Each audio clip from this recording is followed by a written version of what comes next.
பிஸ்மில்லாஹிர்ரஹ்மானிர்ரஹீம். அஸ்ஸலாமு அலைக்கும் வரஹ்மத்துல்லாஹி வபரகாத்துஹு. பிறை டிவியின் பதிர்களம் நிகழ்ச்சியோடு இணைந்திருக்கிறோம். இந்த நிகழ்ச்சியில் இஸ்லாமிய பல விடயங்களை பேசியிருக்கிறோம். இஸ்லாம் சார்ந்த பல கேள்விகளுக்கு பதில் சொல்லியிருக்கிறோம். அதே மாதிரி இஸ்லாமிய சமூகத்துக்கு தேவையான பல கலந்துரையாடல்களை இந்த நிகழ்ச்சியில் செய்திருக்கிறோம். தொடர்ச்சியாக இன்றைய நிகழ்ச்சியிலையும் இஸ்லாமிய சமூகத்துக்கு தேவையான ஒரு விஷயம், அதே நேரத்தில் சமூக சேவை அப்படின்றது மார்க்கம் எந்த அளவுக்கு வலியுறுத்தி இருக்கிறது, அதே மாதிரி இஸ்லாமிய சமூகம் வளர்ச்சி பாதையை நோக்கி போக வேண்டும் என்றால் இந்த சமூகம் சார்ந்த செயற்பாடுகள் எவ்வாறு இருக்க வேண்டும், இவ்வாறான பல விடயங்கள் இருக்கிறது. அதிலேயும் குறிப்பாக இந்த சமூக செயற்பாட்டாளர்களை பற்றி பேசும்போது நிறைய விடயங்களை நாம் கண்காணிக்க வேண்டியிருக்கிறது, பல விடயங்களை பற்றி பேச வேண்டியிருக்கிறது. அந்த வகையில் இன்றைய நிகழ்ச்சிக்கு எம்மோடு இணைந்திருக்கிறார் சமூக செயற்பாட்டாளர் ஆசிஃப் அஸ்லம் அவர்கள். அஸ்ஸலாமு அலைக்கும் வரஹ்மத்துல்லாஹி வபரகாத்துஹு. வலைக்கும் ஸலாம் வரஹ்மத்துல்லாஹி வபரகாத்துஹு. ஆசிஃப் அஸ்லம் அப்படின்னு சொன்னால் தொடர்ச்சியாக சமூக வலைதளங்களாக இருக்கலாம், சமூக ஊடகங்களாக இருக்கலாம், குறிப்பாக அவருடைய சேவைகள் பற்றி தொடர்ச்சியாக அவர் செஞ்சிட்ருக்கிற சேவைகள் சார்ந்து நிறைய விஷயங்களை பேசுகிறத பார்க்குறோம். ஆனால் அதே மாதிரி ஆசிஃப் அஸ்லம் அவர்களுடைய அதே சமூக சேவைக்கு கீழால் இல்லை அதற்கு எதிர்மறையாக நிறைய பேர் விமர்சனம் செய்கிறதையும் நம்ம பார்த்துட்டு இருக்கிறோம். நிச்சயமாக நம்ம அதை பற்றி தொடர்ச்சியாக அந்த நிகழ்ச்சியில் பேச போகிறோம். அதுக்கு முன்னுக்கு ஆசிஃப் அஸ்லம் இந்த கோவிட் காலத்தில் தான் அவருடைய பேர் பூமாக ஆரம்பிக்குது. அதுவும் அந்த நேரத்தில் எல்லாருமே மக்கள் அமைதியாக வீட்டில் இருக்க வேண்டிய ஒரு சூழலில் தொடர்ச்சியாக காணொளிகள் வருது. அதாவது அரிசி பேக்கில் ஆரம்பித்த ஒரு சாப்பாடு கொடுத்தது, அதுக்கு பிறகு இதெல்லாம் நடந்துகிட்டே இருக்கும்போது அதுக்குள்ளேயே பிரச்சனைகளும் வர ஆரம்பிக்குது. பிரச்சனைனா தொடர்ச்சியாக அந்த விஷயங்கள் நடந்துகிட்டே இருக்கும். முதலாவது நம்ம அங்கே இருந்தே ஆரம்பிக்க வேண்டியதாக இருக்குது. என்னென்னா உங்களை பற்றின ஒரு விஷயம் ஒரு சமூக சேவை செய்யும்போது இவ்வளோ விமர்சனம் வருதுன்னு சொன்னால் அதுக்கு ஆரம்ப கட்டம் அங்கே இருக்குது. நீங்கள் ஆரம்பித்ததுலேருந்து இப்போ எதனால் உங்கள் மேலே நீங்கள் செய்கிற சேவைகள் ஒரு பக்கம் மக்கள் பாராட்டிகிட்டே இருந்தாலும் அது ஒரு பக்கம் இருக்கட்டும், அதை பற்றி பேசுவோம். ஆனால் எதனால் விமர்சிக்கப்படுறீங்க? இதை உங்களுக்கு இஸ்லாமிய முறைப்படி சொல்கிறதா இருந்தால் ரசூலுல்லாஹோட காலத்தில் இருந்து உலகம் அழியுமுக்கும் முனாஃபிக்கள் இருந்து கொண்டு தான் இருப்பாங்க. சிம்பிளாக சொல்கிறதா இன்றைக்கி யாரும் விமர்சிக்கலை. இன்றைக்கு நாட்டில் இருக்கிற ஜனாதிபதியை எல்லாரும் சொன்னாங்க நல்லம் நல்லம் நல்லம்னு கொண்டு வந்தாங்க. நல்லதான் செய்கிறாரு, நான் அவரை பற்றி ஒன்று பேசுவார். இன்றைக்கு அவருக்கும் விமர்சனம் இருக்கத்தான் செய்து. யூசுப் முஃப்திக்கு இல்லாத விமர்சனமா? அசன் ஃபரீத் மௌலவி நிதா ஃபவுண்டேஷன் அவருக்கு இல்லாத விமர்சனமா? இன்றைக்கு யாருக்கு விமர்சனம் இல்லை. இந்த விமர்சனம் பண்ணுறவங்க முதல்ல யாருன்றதை பார்க்கணும். இந்த நல்லது செய்கிறது யாருன்றது மக்களுக்கு எல்லாத்துக்கும் விளங்குது. விமர்சனம் பண்ணுறவங்க யாரு? விமர்சனம் பண்ணுறவங்க முதல்ல எங்கேருந்து விமர்சனம் பண்ணுறாங்க? வெளிநாட்டிலிருந்து, இலங்கையிலிருந்து. இவ்வளவு காலத்துக்கும் ஆசிஃப் அஸ்லாமை விமர்சித்த ஒரு மாற்று மத சகோதரர்கள் இருக்கிறாங்களா? ஆசிஃப் அஸ்லாம் செய்கிற இந்த உதவிகள் எல்லாம் அவருடைய சொந்த பணத்திலேயோ அவருடைய தகப்பண்ட பணத்திலேயோ இல்லை, மற்றவர்கள் தந்து தான் செய்கிறார். கொரோனாவுடைய காலத்தில் இருந்து சுமார் இப்போ ஒரு 4 வருடம் இருக்குமா? 4 இந்த 4-5 வருடத்திலையும் ஆசிஃப் அஸ்லாமுடைய சர்வீஸ் சமுதாயத்துக்கும் இலங்கை நாட்டுக்கும் ஏதாவது ஒன்று குறைவடைந்திருக்கிறதா கூடி? ஆசிஃப் அஸ்லாம் எதனால நம்புறாங்கன்ற ஒரு கேள்வி வருது. ஒன்று. ரெண்டாவது அவருக்கு யாரு காசு கொடுக்குறாரு? நம்பிக்கையை கொடுக்கறது அல்லாஹ். இப்போ ஒரு லண்டன்ல இருந்து ஒருத்தர், முகம் தெரியாத ஒருத்தர் என்னைய நம்பி ஒரு 1 லட்சம் ரூபா தராரு. அவருக்கு இந்த காலத்துல யார்கிட்ட ஒரு 500 ரூபா கடன் எடுக்கலுமா? இல்ல அங்க 500 ரூபா கொடுக்காத ஒரு காலத்துல என்னைய நம்பி ஒருத்தர் 1 லட்சம் ரூபா தாராரா இருந்தா இந்த நம்பிக்கையை கொண்டு வரது யாரு? அல்லாஹ் தான் இந்த நம்பிக்கையை கொடுக்கிறது. முக்கியம் மெயின் இதுதான். இதுல யாரு தாரா எவரு தாரா அது நம்மளுக்கு தெரியாது. நான் செய்யறது நலவு. இந்த நாட்டுக்கு விரோதமா ஏதாவது ஒன்று செஞ்சாதான் அது தவறான விடயம். சாப்பாடு கொடுக்கறது நான் எந்த மதம் எந்த மார்க்கம் என்று பார்க்குறதில்ல. பசிக்கிறவங்களுக்கு எல்லாத்துக்கும் சாப்பாடு கொடுக்குறேன். அதே போல் பாடசாலை பிள்ளைகளுக்கு ஸ்கூல் பேக் புஸ்தகம் கொடுக்குறேன். இப்படி நல்லது தானே செய்கிறேன். அது யார் தந்தா என்ன, எங்கால வந்தா என்ன? இல்லை அதில் விமர்சனமாக முதல் விஷயமா நான் கேட்குறது என்னென்னா, இப்போ உங்களுக்கு நீங்கள் சொன்னீங்க யார் தந்தா என்ன, எவர் தந்தா, அது எங்கேருந்து வருது காசு? என்கிட்ட ஃபோனில் இருக்குது. லண்டன்ல இருந்து, ஐரோப்பியால இருந்து, இஸ்ரேலில் இருந்து. இப்போ இன்றைக்கு இஸ்ரேல் பயங்கரமான பிரச்சனையா இருக்கிற ஒரு காலம். ஒரு இருக்கிறாங்க இஸ்ரேலில் சேர்ந்தவங்க. அவங்க எனக்கு இப்போ இல்லை, நான் இப்போ சும்மா சொல்கிறேன். ஒரு 1 இயருக்கு முந்தி அவங்க எனக்கு சாப்பாட்டுக்கு சல்லி தருவாங்க. புத்தே மிக மகை தானයක් இந்த சல்லியில் நீ ஒரு 200 பேருக்கு 50 பேருக்கு சாப்பாடு கொடு. அதே போல் நெதர்லாண்டில் இருந்து, அதே போல் சுவிட்சர்லாண்டில் இருந்து, அதே போல் லண்டன்ல இருந்து முஸ்லீம்ஸ் நன் முஸ்லீம்ஸ் அனைத்து மக்கள்களும் தராங்க. ஆனால் இலங்கையர்கள் தான். பட் இலங்கையர்கள் இப்போ ஒருத்தருடைய விருப்பத்தோடு அவர் எனக்கு ஒரு 1 லட்சம் ரூபா போட்டாருண்டா அதில் நான் அவர்கிட்ட மங்குள்ளே அடிக்கவும் இல்லை, அவர்கிட்ட இருந்து நான் அடித்து பறிக்கவும் இல்லை, அவர்கிட்ட இருந்து நான் வந்து களவெடுக்கவும் இல்லை. அது அவருடைய விருப்பத்தோடு தான். அப்போ விருப்பத்தோடு ஒருத்தர் என் அக்கௌண்ட்டுக்கு எவ்வளவு போட்டாலும் அது யாருக்கும் நீங்கள் காட்ட வேண்டிய அவசியமும் இல்லை, கேட்க வேண்டியது ஒன்றும் இல்லை. எனக்கு தந்தவங்களுக்கு நான் காட்ட வேண்டும். கட்டாயமாக நான் செய்ததை இன்னும் அதிகரிக்க வேண்டும் என்றால் சமூக வலைத்தளத்தில் போட வேண்டும். ஃபேஸ்புக்கில் ஓகே. இதில் வந்து நீங்கள் வந்து ப்ரமோட் பண்ணுறது எப்படின்னு சொன்னால், உங்களை நீங்கள் வந்து ப்ரமோட் பண்ணுறீங்க. இப்போ உங்களுக்கு சர்வீஸுக்காக வேண்டி ஒருத்தர் வந்து பணம் தாரது அது ஃபர்ஸ்ட் விஷயம். அது பக்கத்தில் இருக்கும்போது உங்களை சுய விளம்பரம் பண்ணிக்கிறதுக்காக தான் நீங்கள் இதெல்லாம் பயன்படுத்திட்டு இருக்கிறீங்க அப்படின்ற ஒரு விஷயமே இருக்கு. நான் ஒருத்தர்கிட்ட பொறுப்பாக எடுத்தா என்னைய தானே நான் ப்ரமோட் பண்ணணும். அப்போ என்னைய எடுத்து நான் இன்னொருத்தர்கிட்ட இந்த காசு எடுத்துட்டு நான் வேலையை செஞ்சுட்டு ஒரு அரசியல்வாதியோட ஃபோட்டோவை போட முடியாது. இல்லை அரசியல்வாதி இப்போ நீங்கள் சொல்லுறீங்க சுய விளம்பரம் என்று சொல்லி. ஆசிஃப் அஸ்லாம் காசு எடுத்தா ஆசிஃப் அஸ்லாம் தான் சுய விளம்பரம் படுத்தணும். ஆசிஃப் அஸ்லாம் விளம்பரம் படுத்த முந்தி அதில் சொல்லுறாரு என்ன, இந்த நாட்டிலேருந்து இன்னார் காசு தந்து இந்த வேலையை முன்னின்று செய்கிறவர் ஆசிஃப் அஸ்லாம். எந்த வீடியோலையும் ஆசிஃப் அஸ்லாம் வந்து ஆசிஃப் அஸ்லாமுடைய சொந்த காசுல இருந்து கொடுத்தாருன்னு சொல்லி இருக்கிறாரா? இல்ல அதுல என்ன சொந்த காசுல இருந்து கொடுத்தா அது சுய விளம்பரம் சொல்லலாம். சரி, இப்ப நீங்க ஒரு மீடியா செய்றீங்க, நீங்க ஒருத்தர்கிட்ட இந்த ஒரு ப்ரொஜெக்ட் ஒன்றை எடுக்கிறீங்கன்னு வைங்களே, இந்த ப்ரொஜெக்ட் எடுத்து நீங்க செஞ்சுட்டு நீங்க விளம்பரப்படுத்துறீங்க. அப்போ உங்கள்கிட்ட என்ன கேட்கலுமா இது நீங்க சுய விளம்பரம் படுத்துறீங்கன்னு சொல்லி? இப்போ அதே போல தானே நம்ம ஒரு ஃபேஸ்புக் ஒரு செய்கிறோம், ஃபேஸ்புக்கில் ஒரு வேலொண்டு நம்ம ஒரு ஃபேஸ்புக்கில் ஒரு வேலொண்டு செய்கிறோம். செய்ய போல நாங்கள் இந்த ஃபேஸ்புக்கில் என்னைய நம்பி தரப்போல வந்து நாங்கள் கட்டாயமாக அந்த ஃபேஸ்புக்கில் அதை போட்டு காட்டத்தான் வேணும். போட்டு காட்ட போல இது இவருடைய சொந்த காசில் செய்கிற மாதிரி நான் தான் அப்போ 1000 தடவைக்கு மேலே சொல்லிட்டேன். ஆசிஃப் அஸ்லாம் சொந்த காசுல இருந்து இல்லை செய்கிறாரு, பல தனவந்தர்கள் தந்து அவர்களுடைய மூலியமாக தான் செய்கிறாரு. அப்போ அது சுய விளம்பரம் இல்லையே. அப்போ எனக்கு தந்தவங்களுக்கும் நான் காட்டணும், எனக்கு இதுக்கு தர போகிறவங்களுக்கும் காட்டணும், என்னைய பார்த்து துவா செய்கிறவங்களுக்கும் நான் காட்டணும். ஓகே, ஆசிஃப் அஸ்லாம் என்ன வேலை செய்கிறார்? தொழில் என்றது வந்து மனுஷனுக்கு வந்து திறமை தான் தொழில், தெரியுமா? இன்றைக்கு உங்கள்கிட்ட ஒரு திறமை இருக்கு, நீங்கள் மீடியா செய்றீங்க, இது உங்களோட தொழில். லண்டனில் ஒருத்தர் வீட்டு கூரையெல்லாம் கழுவுறாரு, அது அவரோட தொழில், அது திறமை. அதே போல இன்னொருத்தர் வந்து திறமை தான் தொழில். இன்னொருத்தர் கடையா போயிட்டு சாப்பாடெல்லாம் திண்டு ஒரு அட்வர்டைஸ்மெண்ட் பண்றாரு, அது அவருடைய திறமை, அது அவருடைய தொழில். அப்ப அதே போல ஆசிஃப் அஸ்லாமுடைய திறமை என்ன?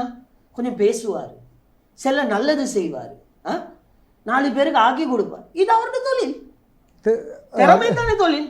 தொழிலில் வருமானம் என்று ஒன்று வேணுமே. இப்போ வருமானம் என்றது எனக்கு நான் சில நல்லது செய்கிறேன். இப்போ என்னைய நம்பி ஒருத்தர் சாப்பாடாக்க தாராரு, ஒரு 200 பேருக்கு கொடுக்கறதுக்கு ஒரு 1 லட்சம் ரூபா தாராரு, சரியா? இந்த 1 லட்சம் ரூபா எடுத்து நான் என் வீட்டில இருந்து சாப்பாடு ஆக்கி எல்லாத்துக்கும் கொடுக்குறேன். கொடுக்க போல அதில் நான் ஒரு 10,000 ரூபா எடுக்கிறேன். அப்போ அது என்னோட தொழில் தானே.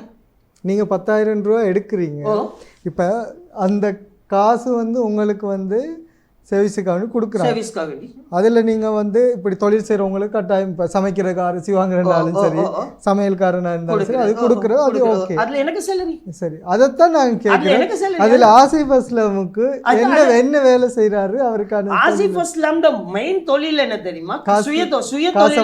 சுய தொழில் வந்து எலக்ட்ரிஷியன், டெக்னீஷியன். ஏன்னா திறமையில வரப்போல அப்போ நான் ஃபேஸ்புக்கில் ஃபேமஸாக கொண்டு வரப்போல இப்போ எனக்கு போயிட்டு ஒரு கடையில் போயிட்டு சாப்பாடு தின்னுட்டு வீடியோ போட்டு அதில் காசு எடுத்தா பார்த்து ஆறாமா? இல்லை, அது அலால் தானே. இப்போ அதே போல் என்னைய நம்பி ஒருத்தர் 1 லட்சம் ரூபா தராரு. இப்போ 10,000 ரூபா எடுக்கிறேன்னு வைங்க, என் வீட்டில் உள்ளவங்களுக்கு 2,000 ரூபா சம்பளம் கொடுக்குறேன், நாங்கள் 2,000 ரூபா சம்பளம், ஆட்டாக்கு 2,000 ரூபா போகுது. அப்போ நான் அதில் ஒரு 3,000 ரூபா எடுக்கிறேன். அப்போ அது என் சம்பளம் தானே. இது நீங்கள் வந்து இப்போ இன்றைக்கு வந்து இந்த மீடியாவில் வந்து சொல்கிறீங்க, உங்கள் சமூக வலைதள பக்கங்கள்லையும் இதே விஷயத்தை நீங்கள் வந்து இதே விஷயம் இப்படித்தானே. முதல்ல நான் வரப்போல இதை தொழிலாக எடுத்து வரல, இப்போ அதை தொழிலை இல்ல நான் சொல்றதை கேளுங்க. முதல்ல தொழில எடுத்து வரல. முதல்ல என்ன நம்ம செஞ்ச கொரோனா டைம்ல சின்னதா சாப்பாடு கொடுத்தாங்க. கொஞ்சம் இல்ல அப்ப ஒரு சேவிஸா இருந்தது. அது சேவிஸா செஞ்சு கொண்டு வரப்போல இன்னைக்கு தொழிலா மாறிட்டு பார்ட் டைமா தான் இருந்துச்சு. அந்த டைம்ல நான் என்ன கேமராவே சேவிஸ்க்கு வந்து பார்ட் டைம் இல்ல. நான் உங்களுக்கு சொல்றதை கேளுங்க. அந்த நேரத்துல வந்து இந்த சோசியல் சர்வீஸ் ஃபுல் டைமா நான் செய்யல. அப்ப நான் செஞ்சது சின்னதா தான். இப்ப என் வாழ்க்கையில இது ஃபுல் டைமாவே மாறிடுச்சு. அதை தொழிலா மாத்திட்டு அது ஃபுல் டைமா மாற போல எனக்கு நான் எல்லாத்துக்கும் சாப்பாடு கொடுக்க போல என் வீட்டுல 3 ஜீவன் இருக்கிறாங்க. என்னுடைய மனைவி, என்னுடைய 2 பிள்ளைகள் இருக்கிறாங்க. அப்ப நான் அவங்களுக்கு சாப்பாடு கொடுக்காம எல்லாத்துக்கும் கொடுத்துட்டு அவங்கள பசியில வைக்கலாமா? நான் அதைத்தான் கேட்கிறேன். இப்ப நான் சாதாரணமா சொல்றேனே, ஒரு மதரசா வந்து கட்டுறதுக்கு என்னைய கூப்பிடுறாங்க. ஒரு ஊர்ல என்னைய கூப்பிடுறாங்க, ஒரு லெட்டர் தந்து. நான் எந்த ஊர்லயும் போயிட்டு உங்களுக்கு இது செஞ்சு தருவா அது செஞ்சு தருவான்னு கேட்க இல்ல. நம்ம உங்களோட மதரசா விஷயம் சம்பந்தமா நிறைய விஷயம் பேச இருக்கு. அது நம்ம போவோம். இப்ப நான் இதுல வந்து கேள்வியா மாறி இருக்கிற விஷயம் என்னன்னா, சேவிஸுக்காக கொடுக்கப்படுற பணம் இன்றைக்கு உங்களோட வருமானம், அதாவது தொழிலுக்காக, தொழில் மீன்ஸ் இதை ஒரு தொழிலாவே நீங்க சமூக சேவையை தொழிலாக செய்யறதால அப்ப அது சேவிஸ் என்ற விஷயம் இல்லாம போயிருக்கு. இல்லைங்க, சேவிஸ்ன்றது நான் சொல்லுறேன். இப்ப நீங்க வந்து இந்த பிரிய டிவி ஓபன் பண்ணி இதை ஒரு சர்வீஸா தான் செய்றீங்க. இப்ப இதை சர்வீஸா செஞ்சு கொண்டு போல இது ஒரு சர்வீஸ் தானே. அப்போ உங்களோட வீட்டுல உள்ள பிள்ளைகளுக்கா இருந்தாலும் நீங்க இதுல ஒரு சேலரி எடுக்கிறதா இல்லதா? இல்ல, சேலரின்றது அதுதான் சொல்றேன். இதை வந்து 2 விதத்துல நம்ம பார்க்கணும். இப்ப நீங்க சொல்றீங்க தானே ஆசிப் அஸ்லாம் சர்வீஸ் பண்றாரு. ஆசிப் அஸ்லாம் சர்வீஸ் பண்ணா ஆசிப் அஸ்லாம் பெரிய ஒரு காசு பணம் உள்ளவரா இருந்தா, ஒரு கோடீஸ்வரனா இருந்தா, மக்களோட காசையும் எடுத்து அவரோட காசையும் போட்டு பண்றது அது ஒரு சர்வீஸ் என்று சொல்லலாம். ஆசிப் அஸ்லாம் சாதாரணமா வந்து ஒன்றுமே இல்லாத ஒருத்தர் தெரியுமா. ஆசிப் அஸ்லாம் கையில அதிகமா காசு இல்லை. ஆசிப் அஸ்லாம் கையில அதிகமா காசு இல்லை. ஆசிப் அஸ்லாம் மக்களுக்கு சர்வீஸ் பண்ண போல. பட் அவரோட குடும்பத்தையும் பார்க்கத்தான் வேணும். அவரோட குடும்பத்தை பார்க்காம மற்றவங்களை பார்த்து இப்போ இதே ஆசிப் அஸ்லாம் வந்து இந்த சர்வீஸ் காஸ்ட்ல வாங்கி ஒரு வீடு வாங்கிட்டாரு, தவறுன்னு சொல்லலாம். ஆசிப் அஸ்லாம் பெருசா ஒரு கார் வாங்கிட்டாரு, ரைட், அது தவறுன்னு சொல்லலாம். இப்போ ஆசிப் அஸ்லாம் அதுல சாப்பிட்டாருன்னு சொல்லி சரி. இப்போ நான் இன்றைக்கு வீடு வாங்கிட்டாரா கார் வாங்கிட்டாரான்னு பேசுற விஷயம், இதே விஷயம் இப்போ இன்றைக்கு 1 லட்சம் ரூபாயில செய்யும் போது வீடு வாங்க முடியாது, கார் வாங்க முடியாது. இதே 1 கோடியா மாறும்போது 3 கோடி கொண்டு வந்திருக்கீங்க. இல்ல இல்ல, அதான் நான் சொல்றேன். அதான் 1 கோடியா மாறும்போது 1 கோடி இல்ல 3 கோடி. சரி, 3 கோடியா மாறும்போது இன்றைக்கு அந்த காசுல வந்து வீடு வாங்கக்கூடிய வசதியை உருவாக்கலாம். உருவாக்கலாம். அப்ப நான் உருவாக்கல மதரசா உருவாக்க இல்லையா இருக்கான்றது அது உங்களோட தனிப்பட்ட விஷயம். இன்றைக்கு சமூக வலைதளங்கள்ல அதை பேசும்போது விமர்சிக்கும் போது அது ஒரு விஷயமா எடுத்து பேசலாம். ஏன்னா நீங்க வந்து இப்ப வந்து சேவிஸை தொழிலா மாத்திருக்கீங்க. இப்போ இது வந்து உங்களோட வேலை, இது உங்களோட ஜாப். அப்போ இந்த ஜாப்புக்கு நீங்க காசு எடுக்கிறீங்கன்னா, உங்களை நம்பி ஒருத்தங்க காசு தரும்போது இதை நீங்க தொழிலா மாத்தி இதை உங்களோட தேவைக்காகவும் நீங்க பயன்படுத்துறீங்கன்ற ஒரு கேள்வியைத்தான் இன்றைக்கு சமூக வலைதளங்கள்ல கேட்குறாங்க. இப்போ நீங்க சொல்றீங்களே 3 கோடி கொண்டு வந்திருக்கிறேன்னு வைங்களே இலங்கை நாட்டுக்கு. இலங்கை நாட்டுல இந்த கேள்வி கேட்கிற எல்லாருமே வந்து வெளிநாட்டுல ஒளிஞ்சு தான் கேட்குறாங்க. நான் எங்க இருக்கிறேன்? இதே ஸ்ரீலங்கால தான் இருக்கிறேன். இன்னும் சமூக சேவை செஞ்சு கொண்டு தானே இருக்கிறேன். இலங்கை சட்டத்துக்கு கீழே ஸ்ரீலங்கால சிஐடி இருக்குது, போலீஸ் இருக்குது, நீதி இருக்குது, பெரிய பெரிய உலமாக்கள் சபை இருக்குது, ஜாமியத்துல் உலமா இருக்குது, கோடிக்கணக்கு சல்லி தந்தவங்க இருக்கிறாங்க. உங்களால எனக்கு ஒஃபிஷியலா கேஸ் போட எழுமே, ஒஃபிஷியலா என்ன சொத்து மதிப்பை பார்க்க எழுமே. இவர் இவ்வளவு சல்லி கொண்டு இருக்கிறார், இவர் யாரு, இவர் என்ன செஞ்சிருக்கிறார்ன்றத பார்க்கலாமே. அதை விட்டு போட்டுட்டு இவர் கள்ளன், இவன் அதை எடுத்துக்கிறான், இவன் இதை எடுத்துக்கிறான், இப்படி விமர்சிக்கிறதுல என்ன லாபம்? சரி, அதே மாதிரி விமர்சனம் வரும்போது இது வந்து சமூக ஊடகங்களில் நம்ம பயணிச்சுட்டு இருக்கிறோம், நிறைய பேர் பார்த்துட்டு இருக்காங்க. நாங்கள் ஒரு முன் உதாரணமாக விளங்கக்கூடிய ஒரு ஊடகத்தில் நம்ம பயணிக்கும் போது அதில் வந்து விமர்சனத்துக்கு நீங்கள் வந்து பதிலளிக்கும் போது, இல்லை நான் உங்களை விமர்சிக்கிறவங்கள வந்து சமூக வலைதளங்களை வந்து அவதூறாக பேசும்போது தேவையில்லாத வார்த்தைகள் பயன்படுத்தி, தேவைக்கில்லாத வார்த்தைகள் என்றா இன்றைக்கு இலங்கையில வந்து யாரு உமர் அலி அல்லா அவங்கள போல நபியை போல வாழ்றவங்க இருக்கிறாங்க? ஒத்தரும் இல்லை. எல்லா மனிதனும் தவறு செய்யக்கூடியவன் தான். நான் ஒரு காலத்துல நாங்க பிறந்த ஏலியா, இப்ப சிலர் மதர் என்றுவாங்க, சிலர் அம்மா என்றுவாங்க. மதர் என்று சொன்னா இங்கிலீஷ் வேர்ட், அம்மான்னு சொன்னா அது ராங் வேர்ட், ரைட்? அப்ப அதே போல நாங்க சில வார்த்தைகளை சிலர் எங்களுக்கு ஏச போல நாங்களும் அவங்களுக்கு ஏசுறது. ஏச போல நாங்க யாரோட வாய்ஸ் ரெக்கார்டிங்க முனாஃபிக் தனமா வைத்துக் கொள்றது இல்ல. பழைய வாய்ஸ் ரெக்கார்டிங் எல்லாம் வருட காலமா அதை வைத்துக்கொண்டு அந்த வாய்ஸ் ரெக்கார்டிங்க மறுபடி திருப்பி திருப்பி முக புத்தகத்துல போடுறவன் முனாஃபிக்கா? இல்ல, அவன் தவறு செய்தவனா? அதை பேசின நான் தவறு செய்தவனா? இல்ல, அது வந்து மார்க்க ரீதியா நம்ம அணுகும் போது அதுக்கான தண்டனை இது என்ன தெரியுமா? கிரியேஷன். இது வந்து இந்த ஆசிஃப் அஸ்லாம் இவனை கெட்டவனா காட்டணும், இவன் இந்த செய்யற நல்ல விடயங்களை நிப்பாட்டணும். எனக்கு தவறுன்னு சொல்லி இந்த முழு உலகிலும் இலங்கையில 2 கோடி மக்கள் இருப்பாங்களா? 2 கோடி மக்களோட மத்தியிலே நான் தான் வீடியோ போட்டு சொல்லிக்கிறேன். ஆசிஃப் அஸ்லாம தவறுன்னு காட்டுறதா இருந்தா சவுதி சட்டம் படி வலது கையா இடது கையா வெட்டணும். களவெடுத்த வலது பரவாயில்ல, 2 கையா வெட்டிக்கோங்கன்றனே. சரி, அது இருக்கட்டும்.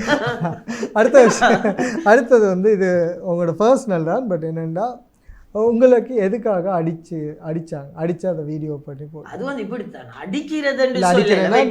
அடிக்கிறதுன்னு சொல்றதா இருந்தா ஒரு மனுஷனை வந்து அடிச்சு இல்லாமலே ஆக்கிக்கணும். இல்ல, நான் கேட்கிறேன் என்ன காரணம் இதை சொல்றது சரித்த காத்தனை ஒரு மனிதனை கேவலப்படுத்துறது, கௌபாவை உடைக்கிறதை விட ஒரு மனுஷன் மனசு உடைக்கிறது. அப்ப அதுலயும் ஒரு இன்பம். ஆசிஃப் அஸ்லாமுக்கு அடிச்சு அந்த வீடியோ போட்டாச்சு. இப்ப ஆசிஃப் அஸ்லாம் சோறு பார்சல் கொடுத்து போட்டா தவறு மதரசா புள்ளைய காட்டுறான், சோறு கொடுத்துட்டு போட்டுறான், வலது கைக்கு தெரியாம இடது கை கொடுக்கணும். அது தவறா இருந்தா ஒரு மனுஷனை அடிச்சு வீடியோ போட்டு அதை 1.3K ஷேர் பண்ற அது தவறா? இது தவறா? இது வந்து தவறு சொல்றது கேளுங்க. இப்ப அது தவறு பிள்ளைய பத்தி நான் இந்த இடத்துல ஜட்ஜ் பண்ண முடியும். பாக்குற சாதாரண ஒரு மனிதனா கேக்குறேன். பாக்குற மக்களோட தீர்ப்பு தான் உண்டு. சாதாரண ஒரு நீங்கள ஒரு புள்ளையிட வாப்பா இருக்க கூடும் சில வேலையில உங்களை அடிச்ச ஒரு வீடியோ போட்டா மனசுல இருக்கும். அடுத்த வந்து அது நான் கேட்கிறேன், அப்படி செய்யற அளவுக்கு ஒரு சமூக சேவை செய்யற ஒருத்தர் மேல ஏன் இவ்வளவு வன்மம் என்ன காரணம்டா? செயல். நான் வந்து சர்வீஸ் பண்றேன்னு வைங்களேன், வீடியோ போடுறா ஒரு 100 பேருக்கு சாப்பாடு போடுறேன், இல்ல நீங்க செஞ்ச அதே வேலையை வந்து நானும் செய்யறேன். இப்ப என்ன வந்து யாரும் இந்த மாதிரி தாக்குவாங்க? இப்படித்தானே முதல்ல இருந்து நாங்க ஃபெஸ்டுக்கு கோட்டாபே ராஜபக்சேக்கு சப்போர்ட் பண்ணிக்கணும் வந்தோம். இல்ல இதுல அரசியலா இல்ல என்றா தனிப்பட்ட வந்து இப்படித்தானே. ஆசிஃப் அஸ்லாம் இந்த கேரக்டர் தான். இவன் ஒன்றும் இல்லாதவன், இவன் இவ்வளவு செய்யறானா? இப்ப இதே ஆசிஃப் அஸ்லாம் ஒரு கார்ல வந்து இறங்கி பென்ஸ் கார்லயோ 6 சிலிண்டர்லயோ வந்து இந்த சொல்லுவாங்க, மாஷா அல்லாஹ் ஆஜியார் நல்ல மனுஷன், சமூகத்துக்கு எப்படி சேவை செய்யறாரு தெரியுமா, இந்த ஆஜியாருக்கு அல்லாஹ் தஆலா பரக்கத் செய்யட்டும் பண்ணுவாங்க. இதே நாங்க போயிட்டு பஸ்ல போயிட்டு ஏதாவது ஒன்று செஞ்சு கொடுத்தா என்ன தெரியுமா சொல்லுவாங்க, ஆஹா இவர் எவ்வளவு சரி எடுக்கிறாரா இருக்கும் இல்லையாடுவாங்க. இது இவர் எவ்வளவு சரி எடுக்கிறாரா இருக்கும் இல்லையா, இவர் என்ன சரி செய்யறாரா இருக்கும். பிரச்சனை. சரி, அது ஒரு பிரச்சனை இருக்கு. இதெல்லாம் வந்து உங்களோட ஆரம்ப கட்டத்துல இருந்து பிரச்சனைகளா நம்ம பார்த்துட்டு இருக்கிறது. அடுத்த விஷயம் வந்து இப்போ சமீப காலத்தில் ரொம்ப பேசு பொருளான ஒரு விஷயம் என்னென்னா, மற்றதெல்லாம் வந்து ஒரு பக்கம் இருக்கும்போது இந்த ரவுலத்துல் உலுமா மதரசால வந்து இன்னைக்கு முழு உலகமும் எங்கேயோ தெரியாம இருந்த ஒரு மதரசாவை முழு உலகமும் பேசுற அளவுக்கு வந்து. ஆமாம், நிச்சயமா. அந்த மதரசாக்கும் ஆசிஃப் அஸ்லாமுக்கும் என்ன தொடர்பு? நான் வந்து எந்த ஒரு தொடர்பும் இல்லை. தொடர்பு உண்டாக்கினோம் நல்லா. அது வந்து இப்படித்தானே, அது வந்து வகுப் செய்யப்பட்ட ஒரு மதரசா, சுமாரா 49 வருடம் பழமை வாய்ந்த மதரசா, பின்தங்கிய ஒரு நிலைமையில இருந்துச்சு. அந்த ஊர் மக்களோட துவா, யார்டையாவது ஒரு துவாவை வந்து அல்லாஹ் கபூல் செய்வான். வந்து மலக்குமார்கள் அவுலியாக்களை கொண்டு இல்லை, யாராவது ஒரு மனிதனை கொண்டு கபூல் செய்வான். அந்த இடத்துக்கு நான் போனேன். போல அந்த மதரசா சின்னதா இருந்துச்சு, 2 பில்டிங் தான் இருந்துச்சு, சுமார 20 பிள்ளைகள் தான் இருந்தாங்க. அதுக்கு போறோம், நாங்க ஒரு கேம்பிங் ஸ்டார்ட் பண்ணி ஒருத்தருக்கு 5000 ரூபான்னு சொல்லி சுமாரா பயப்படாம கணக்கு சொல்லலாம் இல்லையா, கணக்கு சொல்ல பிரச்சனை. சுமாரா ஒரு 3 கோடி நீங்க சொல்றீங்களே. சின்னதா வந்தா களவெடுத்திக்க மாட்டான், பெருசா வந்தா களவெடுத்திப்பான். இப்ப பெரிய ஒடிட்டி இருக்கு. இப்ப 3 கோடி நாங்க கொண்டு வரதா இருந்தா மதரசாவுடைய வங்கி கணக்கு தான் கொண்டு வரோம். மதரசாவுடைய வங்கி கணக்கு கொண்டு வர முடியும். ஒன்னாவது ஒரு மதரசால கூப்பிடுறாங்க, ஒரு லெட்டர் தந்து எங்கட மதரசாவோட ஒரு தேவைகள் இருக்கு செஞ்சுதான். அப்ப நான் அவங்க லெட்டர் எடுக்க போல, நான் அவங்கள்ட்ட லெட்டர் எடுப்பேன், சும்மா செஞ்சு தருவேன். மதரசால நான் ஒரு மெம்பரா இருக்கேன். 6 பேர் இருக்கிறீங்களா, இல்ல நானும் தானே இருக்கேன். டெவலப்மெண்ட் அட்மின் முகமது ஆசிஃப் அஸ்லாம் என்று ஊர் மக்களோட மூலியமாவும் அந்த பள்ளி நிர்வாகம் மூலியமா மதரசா மூலியமா சைன் வச்சு வீட்டுல லெட்டரை வச்சுக்கணும். பட் ஏண்ட சேஃப்டிக்கு அப்போ நான் சுமார் ஒரு வருடமா 3,50,00,000 அங்கே கொண்டு போயிட்டு கொண்டு கொடுக்குறேன்னா இருந்தா மதரசால இருந்து அத்தனை கணக்கும் ஆடிட் அவங்கள்ட்ட இருக்குது, டிபார்ட்மெண்ட் ஆடிட் எல்லாம். இந்த ஆடிட் போக ஏண்ட மந்த்லி சம்பளம் என்னுடைய மாச சம்பளத்தை கூட நாங்க என்ன செய்யறேன்னா வவுச்சர்ல சைன் வச்சு தான் எடுக்கிறோம். இப்ப நான் ஒரு வருஷமா போயிட்டு ஒரு மதரசாவை கட்டி கொடுக்க போகல. இப்ப நீங்க அதுல சர்வீஸ் செய்யல வேலை செஞ்சுட்டு நான் தான் சொல்றேனே, ரவுலத்துல் உலமா மதரசால நான் பயங்கரமா சொல்லி முடிஞ்ச மக்களுக்கு. நான் அதுல ஒரு மெம்பர், நான் அதுல ஒரு லேபர், நான் அதுல ஒரு நிர்வாகி, நான் எவ்வளவு டெவலப்மெண்ட் அட்மினா இருக்கிறேன். இப்ப சாதாரணமா இப்ப அடுத்ததை கேட்பாங்க, என்ன இந்த பிள்ளைகள் என்னத்துக்கு இல்ல அது இல்லை, அதுக்கு முன்னுக்கே ஒரு கேள்வி இருக்கு. அதாவது என்ன அப்படின்னு சொன்னா, அந்த நிர்வாகத்தால் நீங்கள் அதை பார்த்துருக்கீங்களோ தெரியாது, பாருங்க நான் அதோட வீடியோவை காட்டுறேன். நிர்வாகத்தில் இருக்கிற தலைவர் மௌலவி அம்ஜத் மௌலவி ஒரு வாக்குமூலம் ஒன்று கொடுத்துருந்தாங்க. இல்லை நான் சொல்கிறேன் அது தெரியும். ஆசிஃப் அஸ்லாம் பற்றி நீங்கள் இப்போ உங்களுக்கு அம்ஜத் மௌலவி கால் போட்டு தரவா கேட்டு பார்க்குறீங்களா? ரைட், டைரக்டா இருந்தாலும் உங்களுக்கு எதா இருந்தாலும் பேசிக்கொள்ளலாம். அது லேசியா இருக்கும் இல்லையா? அது லேசி. நீங்கள் அவுட்லுக் நீங்களே கேட்கலாம். ஆசிஃப் அஸ்லாம் நாங்கள் இப்படி பிறை டிவியில் இருந்தால் ஆசிஃப் அஸ்லாம இன்டர்வியூ எடுத்து கொண்டிருக்கிறோம், நீங்கள் கேட்கலாம். அது ஏஐ எடிட்டிங். அவர் மௌலவிக்கு கோல் அடித்து அந்த மௌலவியை பற்றி இவ்வளோக்கே தான் நீங்கள் கொஞ்சம் ஓகே. அதுக்கு முன்னுக்கு நான் அந்த வீடியோவையும் ஒருக்கா ப்ளே பண்ணி பார்த்துதான். பயந்து கொள்ளுங்க. உங்களுக்கு அவனோட புத்தகங்களை நீங்க உடனே சொல்லவா இல்லையா? இந்த புள்ளியோட செய்யற அநியாயத்தை சுத்தி காட்டினா அதை செய்யாம பாருங்க. அது போல தொடர்ந்து தொடர்ந்து தொடர்ந்து அந்த புள்ளியோட பின்னுக்கும் முன்னுக்கும் நேற்று இந்த தின்ன கூட பேசி ஒரு முடிவு எடுத்து நினைக்கிறேன் விஷயத்தை ஆனா நான் 100% சொன்னதை செய்வேன். உங்களுக்கு தெரியும் என்ன பத்தி 2 வீக்கான வீடியோ ஓவரா போக காரணம் என்ன தெரியுமா? இதெல்லாம் அவங்களோட செட்டிங் தான். இதெல்லாம் அம்ஜத் மௌலவி அதுக்கு பதில் சொல்லிட்டாரு. நீங்க இது மட்டுமா கேட்டீங்க? அதே அம்ஜத் மௌலவி என்ன சொன்னாரு கேட்டீங்க? முதல்ல விமர்சனம் உங்க இப்படியே ஆஜியார் உங்க அந்த மதரசால ஹஸ்ரத்மார்களுக்கு சரியான கரைச்சல் கொடுக்குறது, சரியான பிரஷர் கொடுக்கிறது. அதை செய்வோம் இது செய்வோம். இன்றைக்கு இலங்கையில் உள்ள அனைத்து சிஐடியா இருக்கட்டும் எல்லாத்துக்கிட்டையும் உங்க போயிட்டு முதல் விஷயமா இப்ப இதுல பேசுனது ஏஐ வீடியோ ஆடியோன்னு சொல்லி இதே இல்லை. இதுக்கு முந்தி ஒன்று போட்டாங்களே, இதே போல 5 ஆடியோ போட்டாங்க. அப்ப இதுல அவர் போன்ல பேசி அம்ஜத் மௌலவி சொல்றாரு, அஸ்லாம் என கரைச்சல், உங்களோட கரைச்சல் கோலுக்கு மேல கோல் வந்து கொண்டே இருக்குது, உங்களை ஆஃப் பண்ணணும். அதனால நான் ஏதாவது ஒன்று உங்களுக்கு சொல்லித்தான் ஆகணும், அதனால தான் நான் இப்படி பேசினேன்னு என்றார். அஸ்ஸலாமு அலைக்கும். அம்ஜத் மௌலவி நான் இந்த பிறை டிவில ஒரு இன்டர்வியூக்கு வந்திருக்கிறேன். அதுல இந்த மதரசால நான் யார் என்னதுன்றத அவங்களுக்கு கொஞ்சம் பேசலாம். அஸ்ஸலாமு அலைக்கும் சரத். வலைக்கும் ஸலாம் வரஹ்மத்துல்லாஹி வபரகாத்துஹு. இந்த ஆசிஃப் அஸ்லாம் பிரதர் வந்திருக்காரு இன்டர்வியூக்கு.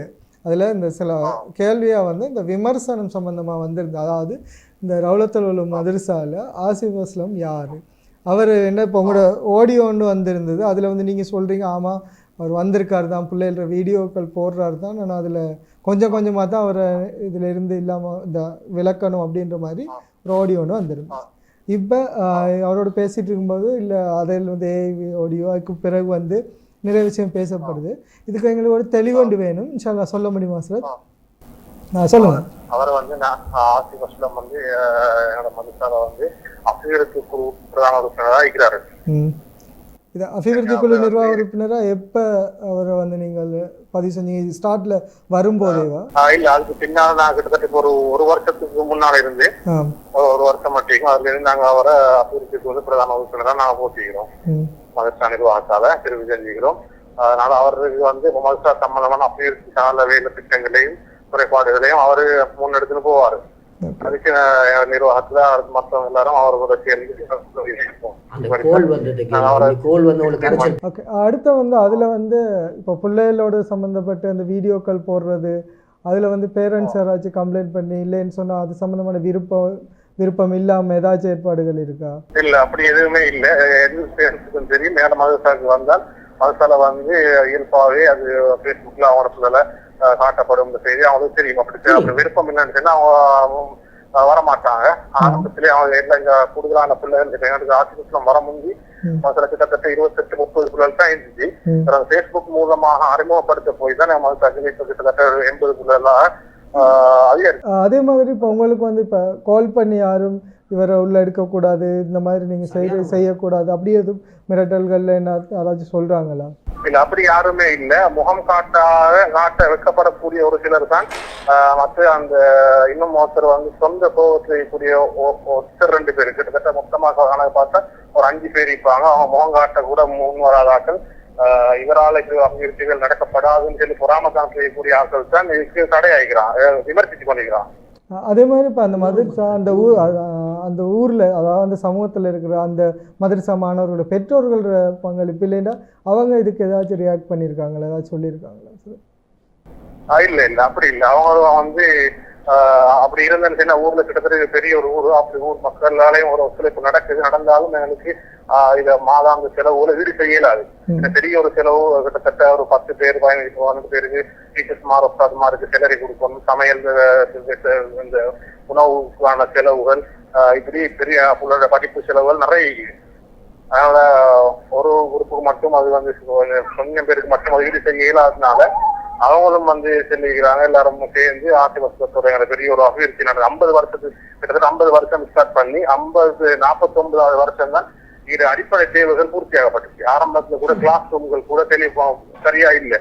அப்ப ஆசிபஸ்லம் தான் அந்த கிளாஸ் ரூம் ஏற்பாடுகள், அது மாதிரி இன்னும் நிறைய வேலை திட்டங்கள், ஆபீஸ் தளபாடங்கள் கூட இல்லாம ஆபீஸுக்கு தேவையான தளபாடங்கள், சோலோ பவர், அப்படி சரியான சமையலறை, எல்லாத்தையும் அவரு தான் உருவாக்கி தந்தாரு. சரி, நிச்சயமா சார். அதே நேரத்தில் அப்போ நீங்கள் ஆரம்பத்தில் அப்படி ஒரு விஷயம் நீங்கள் சொன்னது, ஏண்டா அவரை கொஞ்சம் இதில் இருந்து இதாக்கணும் அப்படின்ற மாதிரி சொன்னதுன்ற அந்த விஷயம் என்ன?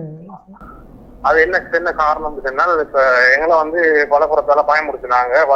அவர் ஆள் போட்டு நாங்க பெரிய ஒரு நிலைமை கொண்டு போவோம், அப்படி நீங்க பார்த்து சொல்லி அது வந்து சரியாக வண்ணாசம் சொல்லி நஷ்டம் சொல்லக்கூடிய ஆள். சரியா? அப்ப அவரு நல்ல மனுஷன்.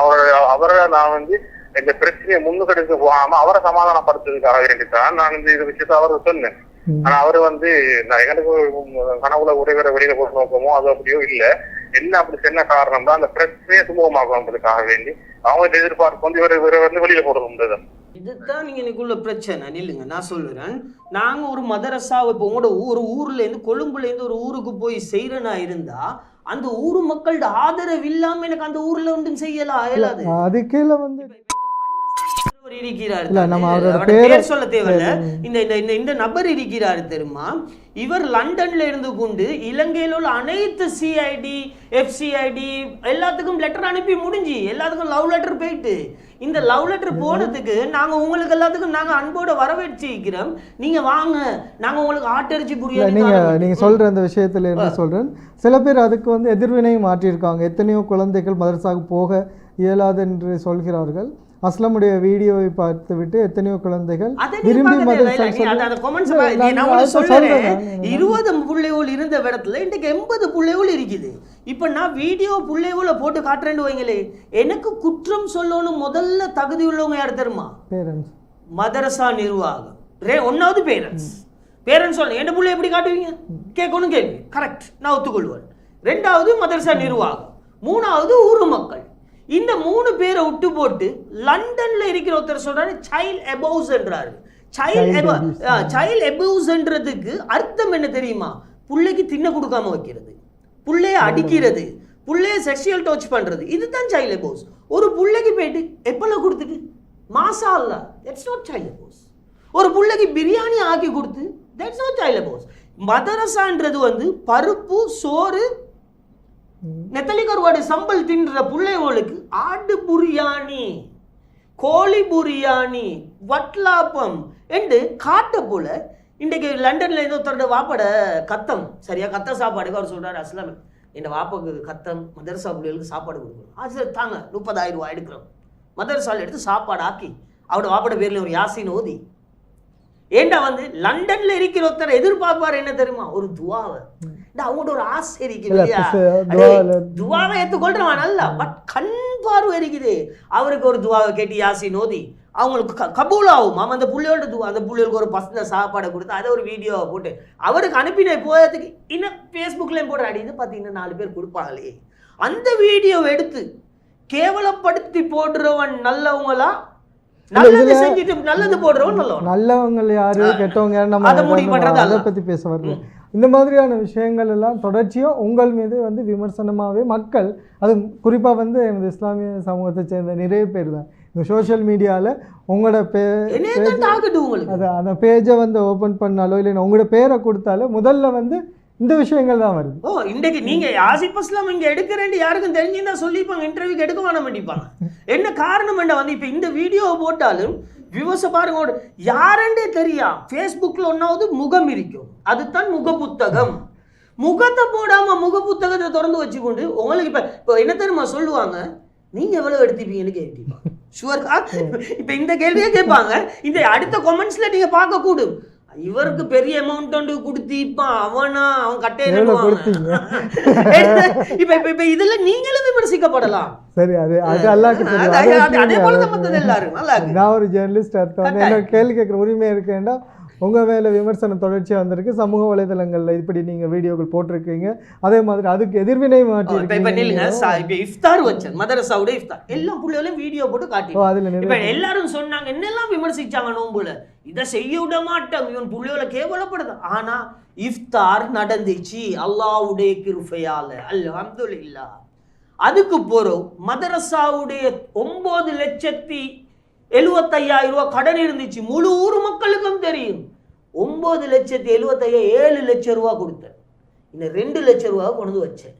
சரி, 2,75,000. அது போக நில்லுங்க, அது போக மதரசால உள்ள ஹஸ்ரத்மார்களுக்கு எல்லாத்துக்கும் சதக்கா கொடுத்தேன். சதக்கா எவ்வளவு? ஒருத்தருக்கு 1 லட்சம் 1 லட்சம் 1 லட்சம் 50,000 எல்லாத்துக்கும் சதக்கா கொடுத்தார். அது போக முழு ஊர் மக்களையும் அடே சரி என்ன விமர்சிக்கிறீங்க, சரிடா பரவாயில்ல, முழு ஊர் மக்களுக்கு அவன் வீடியோ போட்டு சொல்றான் பெண்களுடைய ஆடை அனுப்பி வைக்கிறேன்டா நீங்க விடுங்க, இப்படி ஒரு பிச்சை எடுத்து சாப்பாடு தேவையான்னு கேட்கிறான். ஒரு ஊர் மக்களை எந்த ஒரு இதா இருக்கும் மூஞ்சே காட்டக்கூட முகப்புத்தகத்துல அந்த தெம்பில்லாதவங்க இப்படி கேட்க போல அந்த ஊர் மக்களுக்கு ஒரு கேள்வி வருமா வராதா? நம்மள விமர்சிக்கிறது ஓகே, ஒரு ஊரே விமர்சிக்கிறது இது எவ்வளவு பெரிய. இது வந்து இப்போ இவ்வளவு நேரம் நீங்க பேசின இந்த விஷயத்துல இருந்து நீங்கள் சொல்கிற இந்த இதில் இருந்து பார்க்கும்போது சேவிஸை தாண்டி ஆசிஃப் அஸ்லாம் மேலே ஏதோ ஒரு வன்மத்தையோ அதே நேரத்தில் அவர் மேலே ஒரு குற்றத்தையோ சுமத்தணும் அப்படின்றதுக்காக சிலர் செயல்படுறாங்க. கட்டாயம் இது வந்து ஏண்ட மேலும் வந்து எவ்வளவு தெரியுமா, லாஸ்ட் டைம் இந்த மாளிகாவத்தையில் ஒரு சொல்லக்கூடாத ஒரு விஷயம் சொல்கிறேன். ஒருத்தர் கோல் அடித்து சொல்லிக்கிறாங்க 7 லட்சம் ரூபா தாரன் இவட்ட காலை உடைச்சி போட்டு வீட்டுக்காவே படுக்க வைங்க. இல்லை அப்போ எனக்கு கோல் வரும், நான் சிரிக்கிறேன். அடே அந்த 7 லட்சம் ரூபா எனக்கு தந்தா நான் இது எல்லாத்தையும் விட்டு போட்டு நான் ஏதாவது ஒரு சின்னதாக ஒரு முட்டை கடை ஒரு கோழி கடை வச்சு நான் ஏதாவது போயிட்டுடுவேன். இல்லை சாதாரணமாக அப்போ பாருங்க 7 லட்சம் ரூபா கொடுத்து இந்த லண்டன்ல இருக்கிறவரும் சுவிட்சர்லாண்டில் இருக்கிறவனும் பிளான் பண்ண அவன் காலேஜை சொல்லிக்கிறான். அடே பைத்தியமாட உனக்கு நீ உன்ன பாட்டில் வேலை செய்ய நாங்கள் சல்லி எடுத்து சும்மா என்ன சொல் நீ இதெல்லாம் எனக்கிட்ட பேசாவாப்பா நீங்கள் பார்த்துக்கோங்கப்பான்னு போன் நம்பரை பிளாக் பண்ணி போட்டேன். அப்போ இந்த 7 லட்சம் ரூபா கொடுத்து ஏண்ட காலோடைக்கு இப்போ ஏண்ட மேலே குற்றம் இருந்தா யாரா இருந்தாலும் நான் தானே சொல்லுறேன். இலங்கை சட்டப்படி number 100 Kokila lane Wellawatte Fredrica road. இப்போ லாஸ்ட் டைம் நோம்பு 27க்கு 2 நாளைக்கு முந்தி ஏண்ட வீட்டு வாசல்ல வந்து சண்டித்தனம் கத்திட்டு எல்லாம் செஞ்சு எவ்வளவெல்லாம் வன்மம் தனும். அப்போ நாங்கள் ஒஃபீஷியலாக சொல்லுறோம் எனக்கு ஏதாவது ஒரு நடவடிக்கை எடுக்கிறதுன்னா நாட்டு சட்டப்படி. அப்போ அதை விட்டு போட்டு ஒரு மனுஷனை முகப்புத்தகத்தில் மானபங்கப்படுத்தி ஒரு மனிதனை கேவலப்படுத்தி இப்படியெல்லாம் ஏஐயில் எடிட்டிங் பண்ணி இப்படியெல்லாம் செய்கிறது சரியா? சட்டத்துக்கு முன்னாடி நிப்பாட்டுறது சரியா? சரி, நீங்கள் சொன்ன இவ்வளோ விஷயம் இருக்குது, அது ஒரு பக்கம் இருக்கும். இடையில நீங்கள் கொஞ்ச நாள் வந்து ஒரு பிரியாணி பிஸ்னஸ் 250 ரூபாய் அது அது பிரியாணி பிஸ்னஸ் அண்ட் இல்லை, ஏதாவது ஒரு மனுஷன் ஏதாவது ஒன்று செய்யணும். ஏண்டா வந்து ஒரு மனுஷன் ஒவ்வொரு நாளும் ஏதாவது ஒன்று செஞ்சு கொண்டு இருந்தா தான் அவனுக்கு சாப்பிடலாம். நீங்க வந்து ஒரு சோசியல் மீடியா பிரபலத்துக்காகவே இதெல்லாம் செஞ்சிட்டு இருக்கிறீங்களோ அப்படின்ற ஒரு தோற்றம் வந்து இப்படித்தானே பிரபலம். இப்ப ஒரு மனுஷன் முந்தைய ஒரு காலத்துல சல்லிய சம்பாதிச்சான். ஒத்தனுக்கு அல்லாஹ் கொடுப்பான் செல்வாத்த, இன்னொத்தனுக்கு கொடுப்பான் அல்லாஹ் செல்வாக்க. செல்வம் செல்வாக்கு இது ரெண்டுக்கும் வித்தியாசம் இருக்குது. நீங்க சொல்றீங்க இந்த பிரபல்யம்ன்றது தான், இதைத்தான் நான் சொல்றது என்ற பாஷையில செல்வாக்கு. நான் இந்த செல்வாக்க சம்பாதிச்சிருக்கிறேன். இன்றைக்கு இலங்கையில தமிழ் பேசும் மக்களுக்கு இடையில எதை நோக்கி நீங்க பயணிச்சிட்டு இருக்கீங்க? செல்வாக்குன்றது எதை நோக்கி என்றா ஒன்று மையத்தை தூக்குறதுக்கு செல்வாக்கு தேவை, ஒரு மனுஷன் வாழ்றதுக்கு செல்வாக்கு தேவை. அரசியல் தேவைன்றது முனிசிபல்ல கேட்டி பண்ணி இல்ல இந்த முனிசிபலை தாண்டியும் வந்து நம்ம அடுத்து வளர்ச்சப்பா ட்ரை பண்ணுவோம், முயற்சி பண்ணுவோம். போடக்கூடிய நீங்க இருக்கிறதா கேட்கக்கூடிய நான் இருக்கிறேன். இல்ல நான் கேட்கிறேன், இப்போ இந்த செல்வாக்கை பயன்படுத்துற ஒருத்தருக்கு வந்து ஒரு பப்ளிசிட்டி தேவை அப்படின்றது ஏதாவது ஒரு முடிவு முடிவு வந்து இப்படித்தானே ஓட்டம் தான். இங்க முடிவு எங்கன்றது இப்ப சொல்ல முடியாது.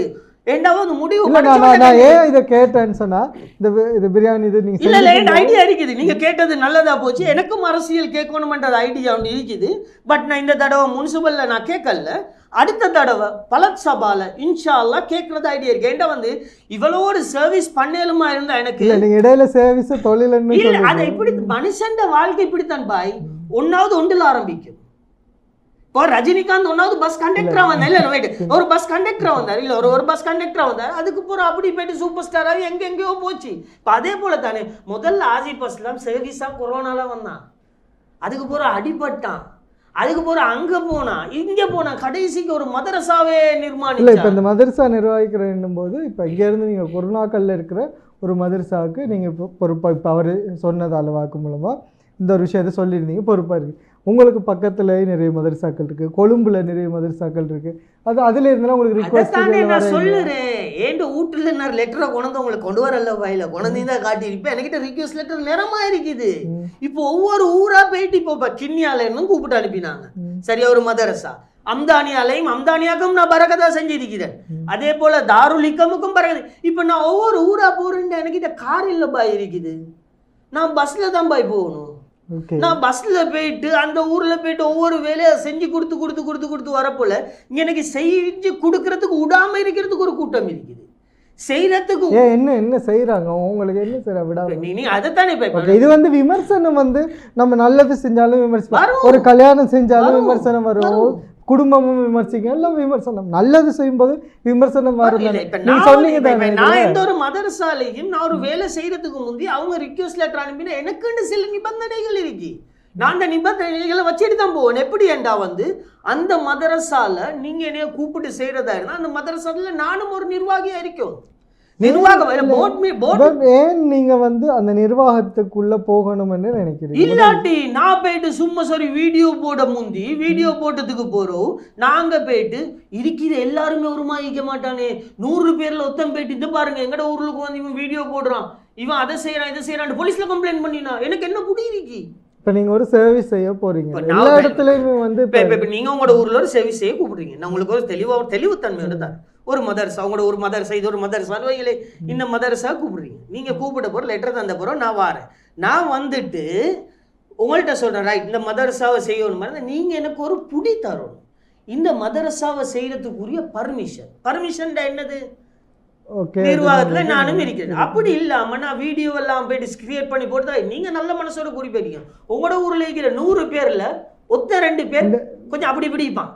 அவன் போயிட்டு என்ன बांधा सर मैं आपे गामे तुले ಇಲ್ಲ मैं वीडियो दागिनी मैं कारण मैं किसी में संबंध रखना है நான் பிரச்சனையில மாட்டேன்னா. சரி ஓகே, நீங்க சொல்ற விஷயத்தை நான் ஏத்துக்கிறேன்.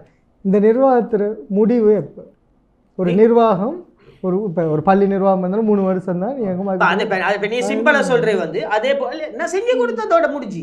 இப்ப ரவுலத்துல் உலமால அப்படி இல்ல, அந்த இடத்த ரவுலத்துல் உலமால நான் இருக்கிறேன், என்கிட்ட வந்து அந்த மதரசால நான் இருக்கேன்ல என்னைய வச்சிருக்கிறாங்க அந்த ஊரு மக்கள். நில்லுங்க நான் சொல்றத கேளுங்க, ஒரு மதரசால போயிட்டு சண்டித்தனமா எனக்கு உட்கார்ந்து கொண்டு இருக்கேலுமா இன்னொரு ஊர்ல அந்த ஊர் மக்களோட விருப்பத்தோட கையில தந்து இருந்தா நான் எப்படி விட்டுட்டு வரேன்? சரி நான் அதைத்தான் கேட்கிறேன். அது ரவுலத்துல் உலமா அதுல முடிஞ்சா. இப்ப அதே போல சுலைமானியான் ஒன்று வந்துச்சு, அதோட விமர்சனம் நீங்க பாத்திக்க மாட்டீங்க. அதுக்கு ஒரு சோலார் பவர் அடிச்சு கேட்டாங்க என்கிட்ட. எவ்வளவு? 14 லட்சம் ரூபா. 14 லட்சம் ரூபா காசை 1 மந்த்தா பிரிச்சு கொடுத்தேன். பிரிச்சு கொடுக்க போல 14 லட்சம் ரூபா பிரிச்சு கொடுத்து சோலார் பவர் கம்ப்ளீட் ஆகி எல்லாம் அடிச்சு முடிஞ்சு ஃபுல் கம்ப்ளீட் முடிஞ்சு போல ஒன்றாவது போல அந்த அந்த நிர்வாகத்திலேருந்து எனக்கு ஒரு 30,000 ரூபா தந்தாங்க. அப்போ அவங்களும் லெட்டர் தந்தாங்க. அவங்க லெட்டர் தந்தாங்க எப்படி? நிர்வாகத்தில் உள்ளவரா இல்லை, எங்கட மதரசாவை இவர் முக புத்தகத்தில் காட்டலாம், இவருக்கு நாங்கள் அந்த பர்மிஷனை கொடுக்குறோம், புள்ளியோல காட்டலாம், எங்கட இந்த ப்ரொஜெக்டுக்காக வேண்டி அந்த லெட்டரை எடுத்துக்கொண்டேன். அந்த லெட்டரை எடுத்தா தானேப்பா எனக்கு வீடியோ போடலும். அப்படி இதே மற்ற மதரசாக்களுக்கு நீங்க செய்யலாது. நிர்வாகத்துல மெம்பரா தான் மாறணும். நிர்வாகத்துல மெம்பர் இல்ல, நிர்வாகம் அது உங்களுக்கு ஏண்ட பாஷையில சொல்றேன். இப்ப நான் வந்து ஒரு மதரசால கூப்பிட்டு நிர்வாக மெம்பர் இல்ல, எனக்கு ஒரு புடி வேணும். புடி என்று அது என்னன்னு சொல்றேன்டா வந்து எனக்கு ஒரு பர்மிஷன் எங்கட மதரசா வீடியோ போடலாம், ஒரு அனுமதி புள்ளையோல காட்டலாம். இந்த அனுமதியை தந்தா தானே எனக்கு வீடியோ போடு. இப்ப எல்லா மதரசாலும் போய் உங்களுக்கு செஞ்சு தரவா, உங்களுக்கு செஞ்சு தருவான்னு என்ன கேட்கல, இல்ல உங்களுக்கு கேட்கல. இப்ப வேற உங்களுக்கு லெட்டர், இப்ப சில ஆட்கள் லெட்டர் தந்துட்டு கூப்பிடுறாங்க வீடியோ போடலாம் வாங்க பர்மிஷன். ஆனா எனக்கு போவே இயலாது. போறதா இருந்தா செலவு இருக்கு பாய், பஸ்ல போறது வாரத விடுங்களே. இல்லை இப்போ நம்ம ஒரு சர்வீஸ் நீங்கள் சொன்ன மாதிரி ஆரம்பத்தில் இப்போ நான் சர்வீஸ் செய்கிறதுக்காக இப்போ ஒரு சமையலண்டு வரும்போது இவ்வளோ பேர் வேலை செஞ்சு அவங்களுக்குரிய செலவு கொடுக்க வேண்டியிருக்கு, எனக்குன்னு ஒரு தொகையை நான் எடுத்துக்கிறேன் அப்படின்ட்டு. அதே மாதிரி இவ்வாறு லெட்டரில் அவங்களுக்கு வருது அப்படின்னு சொன்னால் இந்த சேவையை நான் செய்யணும், இவ்வளோ தூரம் நீ பயணிக்க வேண்டியது உங்களுக்கு கடமை இருக்கு. அதை நான் கேட்குறேன், அவங்கள தாராங்க தந்தீங்க. சொல்ல வரேன், இந்த சுலைமானியால அப்போ 30,000 ரூபா தந்தாங்க. அதுக்கு பிறகு இந்த 14 லட்சம் ரூபாய் சோலா பவர் அடிச்சு கொடுத்ததுக்கு பிறகு ஒரு எல்லாம் முடிஞ்சதுக்கு பிறகு அவங்க சந்தோஷமா ஒரு 1 லட்சம் ரூபா தந்தாங்க. அதெல்லாம் சும்மா தர மாட்டாங்க. மதரசா நிர்வாகம் இந்த இவங்க சொல்ற மாதிரி பச்சை பச்சை பச்சை பச்சை இதை சல்லி ஒழிச்சு கொடுக்குற அப்படி கொடுக்குற இல்ல இல்ல. நிர்வாகம் அங்க வவுச்சர் இருக்கு, அங்க சைன் பண்ணணும் தெரியுமா? இந்த கரப்பத்தா நெல்லி பூச்சி ரிசிப்ட் இருக்கு, எல்லாமே இருக்குது. அது எல்லாமே இப்ப அதுக்கு முடிஞ்சதுக்கு போற ஒரு குரூப் அதுக்கு கோல் அடிச்சு அந்த நிர்வாகத்துக்கு நீங்க என்ன செஞ்சீங்க, அதுல எப்படி கொடுப்பீங்க, இது இந்த கோல் அடிச்சு கேட்கிறவன் வந்து 5 ரூபா கொடுத்திக்க மாட்டான். அவன் ஊர்ல உள்ள பள்ளிக்கு ஒரு சிமந்தி பேக் வாங்கி கொடுத்திக்க மாட்டான். இந்த மதரசால உள்ள நிர்வாகத்தை போட்டு கரைச்சல் பண்ணி முனாஃபிக்குடைய தன்மையில் அவங்களோட வாய்ஸ் எடுத்து அதை வெட்டி கிட்டி எடிட் பண்ணி அதை ஃபேஸ்புக்கில் போட்டு இதில் ஒரு இன்பம், இதில் ஒரு அந்த சுய இன்பம் காண்றதுக்கு ஒரு கூட்டம் இருக்குது. அதே நீங்கள் இதில் ஒரு இன்பம் காண்றீங்களா, ரைட். அப்போ நீங்கள் என்ன செய்யணும், நீங்களும் 2 மதரசாக்கு போயிட்டு இல்லை நீங்கள் எந்த ஒரு வீடியோ போட்டாலும் சரி இல்லை என்னதான் சொல்லி டேய் பார்த்துக்கோங்கடா இது அப்படின்ற ஒரு விஷயம் ஒவ்வொரு சில அது வந்து ஒவ்வொரு ஊருக்கு ஒவ்வொரு பாஷை, அந்த பாஷை மொழி நான் அதை கேட்கறது. நம்ம வந்து சில பேரை வந்து மென்ஷன் பண்ணி நீங்க சொல்ற மாதிரி ஒவ்வொருத்தருக்கும் ஒவ்வொரு சிலர் வந்து வணக்கம் தலைப்பு செய்திகள் நான் எனக்கு அப்படி இல்லை புள்ளைகளோட அடே ஓடாடா இங்கே வாடா போடா இல்லை இல்லை நான் கேட்குறேன். இப்போ நாங்கள் அதை இப்போ என்னோடதுலேருந்து நான் பார்க்கும்போது ஒரு வேலை பேர் வந்து யாரையோ சிலரை குறிப்பிட்டு சொல்கிறாரா அப்படின்ற ஒரு மாதிரி யோசிக்க அது வந்து ஒவ்வொருத்தருக்கும் ஒவ்வொரு. நான் வந்து நான் வந்து 7ஆம் ஆண்டு 2 தடவை ஃபெயில். இன்னைக்கு உங்கள்கிட்ட உட்காந்து கூட பேசுகிறேன். இல்லை இதுக்கு காரணமாக அமைஞ்சது உங்கள் மேலே வைக்கப்பட்ட விமர்சனங்கள் கூட. இன்றைக்கு ஏன்னா இப்படி ஒரு விஷயம் வந்திருக்கு, சமூகத்துக்கு இவ்வளோ செஞ்சுக்கிட்டு இருக்கிற ஒருத்தர் மேலே ஏன் இவ்வளோ விமர்சனம் வைக்கிறாங்க? விமர்சனத்தை பற்றி பேச விமர்சனம் இருக்கத்தான் செய்யும். நான் அதைத்தான் கேட்குறேன். இப்போ அப்படி வந்ததால நீங்கள் எதிர்வினை ஆற்றுறீங்களா? அப்போ இதில் இருக்கிற உண்மைத்தன்மை என்ன அப்படின்றத நீங்க விமர்சனம் தானே சொல்றீங்க. விமர்சனம் இவ்வளவு வருது, விமர்சனத்தை விட அதை விட அதிகமா இருக்குது செஞ்சது. இல்லை நான் அதான் சொல்றேன் உங்களுக்கு. விமர்சனம் இவ்வளவு செஞ்சது இவ்வளவு. விமர்சனம் இவ்வளவு செஞ்சது இவ்வளவுண்டா எனக்கு விமர்சனம் பண்றவங்க குறைவா தான் இருக்கிறாங்க, எனக்கு உதவி பண்றவங்க கூடுதலா இருக்கிறாங்க. அப்ப நான் வந்து சரியான பாத்துல போறேன்னா ராங் பாத்துல போறேன்னா நான் ரைட் பாத்துல போயிட்டு தான் இன்றைக்கு மட்டும் என்னுடைய சேவைகள் நடந்து கொண்டு தான் இருக்குது, இன்னும் நடக்கும். சேவைகள் மட்டுமில்ல, என்னுடைய தொழில் இன்னும் நடக்கும், இதுக்கு மேலேயும் நடக்கும் இன்ஷா அல்லாஹ். வர இருக்கின்ற சில வேலையில இதே தொழில இப்ப யாரா இருந்தா இன்னைக்கு முனிசிபல் எலெக்ஷன் கேட்கறாங்க, என்ன சர்வீஸ் பண்றதுக்காக கேட்கறாங்க. சர்வீஸ் பண்றதா இருந்தா முதல்ல அவங்க சர்வீஸை பண்ணிட்டு தானே அவங்க எலெக்ஷன் கேட்கணும். அதுலயும் அவங்களுக்கு ஒரு சேலரி கிடைக்கும், அவங்களுக்கு ஒரு சம்பளம் கிடைக்கும், அதுவும் அது தொழில் தான். இப்ப இதே போல இன்ஷா அல்லாஹ் வருகின்ற காலத்துல நாங்களும் இத அரசியலையும் தொழிலா வருவோம், எங்களால செய்ய இயலும் இன்ஷா அல்லாஹ். அதெல்லாம் வந்து இறைவன் கொடுக்குறது. என்னட்ட இருந்த கேள்விகளை சில கேள்விகள் நினைக்கிறேன் நிறைய இருந்துச்சு, பட் சில கேள்விகளை நான் கேட்டிருந்தேன். இந்த மாதிரியெல்லாம் வந்து உங்கள் மேலே இப்படி இருந்துச்சு, இதுக்கு நீங்கள் இப்படி எதிர்வினையாற்றி இருந்தீங்க. அடுத்த குறிப்பாக வந்து சமூக வலைதளங்களில் இப்போ சமீப காலத்தில் பேசப்பட்ட விஷயம் வந்து இந்த ரவுலத்துல் உலூம் மதரசா அதனுடைய தெளிவும் கொடுத்திருந்தீங்க. ரவுலத்துல் உலமாடைய முக்கியமா வந்து யாருக்கா இருந்தாலும் இன்றைக்கு எங்களுக்கு மதரசாக்கு காசு தந்தவங்க யாருமோ, எனக்கு காசு தந்தவங்க யாருமோ இதுவரைக்கும் என் ஜீவித்தில என்னை விமர்சிச்சதே இல்லை. ஒரு மாற்று மத சகோதரர்களோ விமர்சிச்சு, இந்த விமர்சிக்கிறவங்க எல்லாம் யாருன்னு பார்த்தா இருந்த இடத்துல காத்து கூட மிச்சம் இல்லாதவங்க தெரியுமா? சும்மா சொல்லுவோமே, ஒன்றுக்குமே மிச்சம் இல்லாதவங்க. மற்றது யாருக்கா இருந்தாலும் ரவுலத்துல் உலமாடைய கணக்கு வழக்கா இருக்கட்டும். ரவுலத்துல் உலமா சும்மா ஒரு மதரசா இல்ல, இலங்கை எடுகேஷன் டிபார்ட்மெண்ட் கீழே ரெஜிஸ்டர் செய்யப்பட்ட மதரசா, இலங்கை முஸ்லிம் கல்வி அமைச்சு கீழே ரெஜிஸ்டர் செய்யப்பட்ட மதரசா, 50 வருடம் பழமை வாய்ந்த மதரசா. முஸ்லிம் கல்ச்சர் டிபார்ட்மெண்டால எங்களுக்கு லெட்டர் தந்திருக்கிறாங்க, இந்த மதரசா கூறிய நன்கொடைகளை நீங்க மற்றவர்களிடமிருந்து பெற்றுக்கொள்ளலாம். இதை நல்ல பாயிண்டா நினைவு வச்சுக்கொள்ளணும். 2வது தடவையும் சொல்றேன், it's second time. Ilankai Muslim culture டிபார்ட்மெண்டால எங்களுக்கு லெட்டர் தந்திருக்கிறாங்க. இந்த மதரசா நிர்வாகத்துல உத்தனா நான் பேசுறேன். இந்த லெட்டர் உங்களுக்கு பிரிச்சு கொள்ள. ஏண்டா 80 பிள்ளையோடு வைங்களே, ஒரு பிள்ளைக்கு 10,000 ரூபா, சரியா? எவ்வளவு? 8 லட்சம் ரூபா. 8 லட்சம் ரூபா எடுத்தா மசுரத்மார்களுக்கு எல்லாத்துக்கும் சம்பளம் 4 லட்சம் ரூபா போகுது. இப்ப புதுசா மதரசாக்கு ஒரு காரி எடுக்க சொல்லிக்கிறேன். எனக்கு காரிண்டா என்னன்னே தெரியா, சில உலமாக்கள் சொல்லி தந்தாங்க, ஒரு காரி எடுங்க, நல்ல குருவான் ஓதுருவாங்க. அப்ப காரியொண்டே எடுத்து, இப்ப காரிக்கு சம்பளம் மாசம் 50,000 ரூபா கேட்கிறாரு. அப்ப எல்லாம் 5 லட்சம் ரூபா சம்பளம் போனா பேலன்ஸ் எவ்வளவு? 3 லட்சம் ரூபா. 3 லட்சம் ரூபா இந்த பிள்ளைகளுக்கெல்லாம் தின்னு கொடுக்க ஏழுமா? ஏலா பாய். நான் என்ன செஞ்சேன், மதரசாவை கெட்டி 5 கிளாஸ் ரூமை கெட்டி ஆடிட்டோரியம் கெட்டி மேல படுக்க, என்னுடைய காசு இல்லை, அல்லாவை வச்சு பேசுறேன், ஆடிட்டோரியம் கெட்டி 405 அடி நீட்டம் தாப்ப கெட்ட போல எல்லாம் சொன்னாங்க, இதை கெட்டலாம், இது இடையில நின்றுடும். அல்லாவுடைய கிருபை அதையும் கெட்டி கிணத்து தண்ணிய ஃபில்டர் பண்ணி 1 லிட்டர் 2 ரூபா மெனு விற்கிறேன். ஒரு நாளைக்கு 2000 லிட்டர் விற்றா எவ்வளவு? ஒரு நாளைக்கு 2 ரூபா. ஒரு லிட்டர் 2 ரூபா. ஒரு நாளைக்கு 2000 லிட்டர் விற்றா 4000 ரூபா. அட்லீஸ்ட் ஒரு நாளைக்கு 2000 ரூபா மெனி பாருங்களேன், மாசத்துக்கு 60,000 ரூபா மதரசாக்கு வருமானம். சும்முள்ள கிணத்தை வக்கூப் பண்ணி, என்னுடைய காசு இல்லை, அது ஒரு பெரிய ஒரு தனவந்தர் செஞ்சு கொடுத்தாரு, அதை வக்கூப் பண்ணி அந்த தண்ணியை விற்று இன்றைக்கு இவ்வளவு பெரிய ஒரு மதரசாவை செஞ்சு. மதரசாட கேட் இருக்கு தெரியுமா, வாசல் கேட். இன்றைக்கு இலங்கையில் உள்ள பெரிய ஒரு ஸ்கூலோட கேட் கூட அப்படி இருக்காது. 11 லட்சம் ரூபாய் கேட், வாசல் உள்ள கேட், 2 தாப்பைகள். இந்த வாசல் அடிச்சுக்கிற போர்டு இருக்கு தெரியுமா? எல்லாம் சொன்னாங்க 50,000 ரூபா சின்ன போர்டு ஒன்று அடிய விரிவாப்பாண்டு. 1 லட்சம் ரூபா கொடுத்து போர்டு அடிச்சு 1,60,000 ரூபா.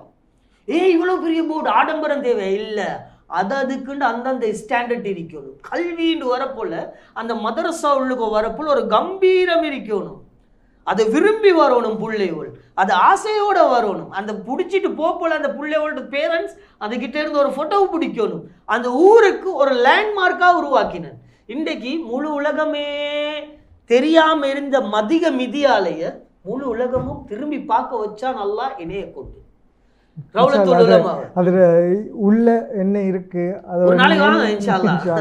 அதே மாதிரி நீங்க என்ன நோக்கத்துல செய்றீங்க அப்படின்றது உள்ள தெரிஞ்சோம் நல்லா. ஆனா இதெல்லாம் பேசு பொருளா மாறினதால இன்றைக்கு இதை நான் உங்கள்ட்ட இதை கேட்கணும் அப்படின்றது. கட்டாங்க நீங்க எல்லாம் கேட்டதெல்லாம் சரி. முக்கியமா சொல்லிக் கொள்றேன், நான் இப்ப உங்களுக்கும் சொல்றேன், நான் இதை முழு இலங்கையில உள்ள மக்கள், வெளிநாட்டில் உள்ளவங்களை பத்தி பேசுவீங்களே, முழு இலங்கையில் உள்ள மக்களையும் சொல்றேன், இந்த ஆசிஃப் அஸ்லாம் ஒளிஞ்சி வாழவும் இல்லை, ஓடியோடியவும் இல்லை, நாட்டை விட்டு ஓடவும் இல்லை. Number 100/1A Kokila lane Wellawatte என்னுடைய வீட்டு விலாசம். என்னையோட எதோண்டா இருந்தாலும் யாரா இருந்தாலும் எனக்கு லீகல் ஆக்ஷன் எடுக்கலாம், என்னைய நிரூபிக்கலாம். அதை விட்டு போட்டு தயவு செய்து என்னுடைய பெற்றோர், என் வாப்பா கபூர்ல இருக்கிறாரு, இது நான் ஒரு முக்கியமான ஒரு விஷயமா சொல்றேன், அவரை, என்னுடைய தம்பிய, என்னுடைய உம்மாவை, என்னுடைய தங்கச்சிய, என்னுடைய தம்பிட வைஃபை, என்னுடைய பெற்ற தாய, என்னுடைய மனைவி, என்னுடைய பிள்ளைகளை கேவலப்படுத்துறத தயவு செஞ்சு நிறுத்திக்கோங்க. நான் என்னையால யாரோட மனமும் உள்ளமும் நொந்து இருந்தா நான் இந்த இடத்துல யாருக்கும், நானும் சில வேலைகளை தவறு செஞ்சிருக்கிறேன். என்ன மனிதன் என்ற ஒரு நோக்கத்தோட என்னால யாருடைய மனது நொந்து இருந்தா, என்னால யாருக்கும் தவறு நடந்திருந்தா, இந்த நேரத்துல நான் நிச்சயமாக சத்தியமாக மன்னிப்பு கேட்க கடமைப்பட்டிருக்கிறேன். இதுல நாங்கள் விவாதமாவோ அல்லது சில பேர் கேட்கலாம், இந்த கேள்விகளில் வந்து கேட்டிருக்கலாம், இல்லை இதில் நான் வந்து உங்களை விமர்சிக்கிறதுக்காக முதலாவதுன்னு சொல்கிறேன். இன்னொன்று எனக்கு ஒருத்தர் சொன்னதை சொல்கிறேன். நாங்கள் ஒரு நிறுவனம் சொல்லுவோம், இன்றைக்கு இலங்கையில் பெரிய ஒரு நிறுவனம் முஸ்லீம்களுக்கு இருக்கிறது, அவங்க ஆஃபீஸெல்லாம் வச்சிருக்கிறாங்க. அவங்களுக்கும் இந்த ஜக்காத் சதக்கா ஃபண்ட் வருது தெரியுமா? அந்த வார சல்லியெல்லாம் ஒரு அக்கௌண்ட்டில் தான் விழுது. அங்கே வேலை செய்கிறாங்க ஒரு 10-20 ஸ்டாஃப். அங்கே உள்ளொருத்தர் சொன்னார், அந்த நிறுவனத்தோட பேரை சொல்லக்கூடாது இந்த இடத்துல, அந்த நிறுவனத்தில் உள்ளவர் சொன்னார், அஸ்லாம் எங்களோட சேலரி அதில் தான் வருது, நாங்கள் தேத்தனி குடிக்குதுன்னு அதில் தான், ஆனால் தார வேலையை நாங்கள் செய்கிறோம், ஆனால் அது வந்து ஹலால்.